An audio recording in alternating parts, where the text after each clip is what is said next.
Before vengeance, before honor, before life itself took its meaning, there was family.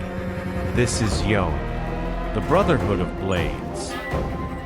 Yone was born in Ionia, a land of balance and tradition, where the way of the sword is as sacred as the flow of the wind.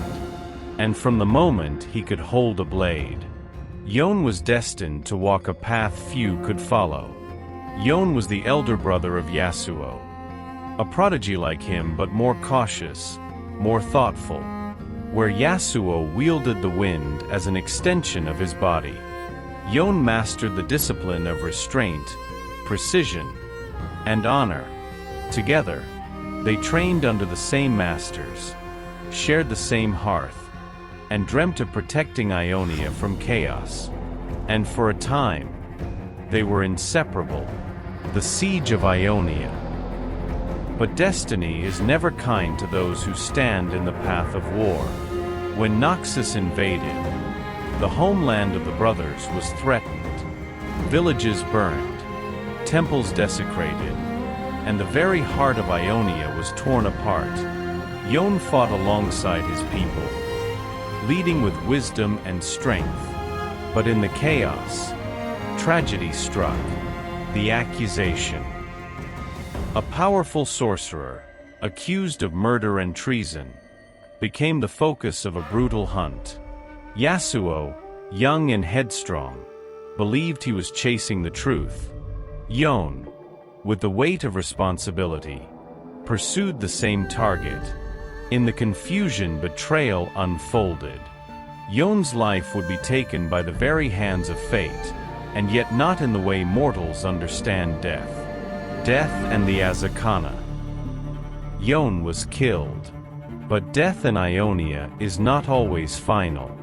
The spirit world is filled with entities that prey on guilt and fear, Azakana. Demons that twist remorse into chains. When Yone died, he could not rest. His soul, burning with unfinished business, was claimed by an Azakana. It twisted him, reshaping his body and his destiny. Resurrected, half demon, half man. Yone returned, but he was no longer fully human. A mask of demonic essence fused with his own being. His once pristine sword now carries the weight of the Azakana within. Where he once sought only honor, he now walks between worlds, the living and the dead, the mortal and the demonic, hunting what must be faced. Yone now seeks purpose, not vengeance for vengeance's sake, not glory.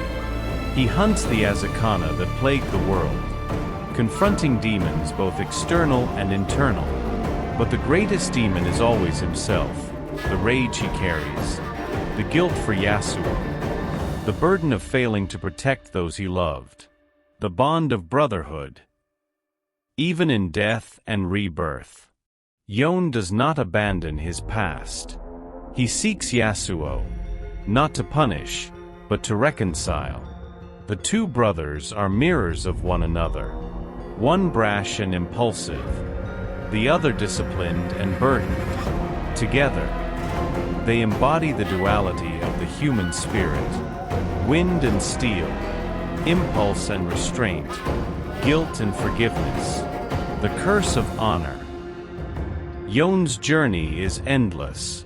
Every battle tests his resolve. Every demon reflects a choice not yet reconciled. He does not wield his blade for fame. He does not hunt for glory. He hunts because the world demands balance. And he must keep moving until he can forgive himself. Encounters with the spirit world. Yone has walked through realms few mortals see. He has faced illusions of the dead, spirits who blame him, and echoes of his own failures. Each encounter strengthens him, teaches him restraint, and reminds him that his path is one of constant vigilance, a blade between worlds.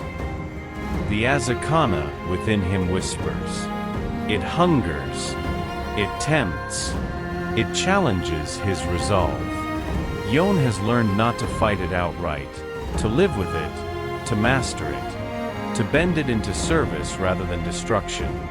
This is his curse, and his power. What Yone represents.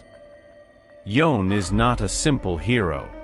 He is tragedy made flesh, honor made tangible, the eternal struggle between guilt and redemption.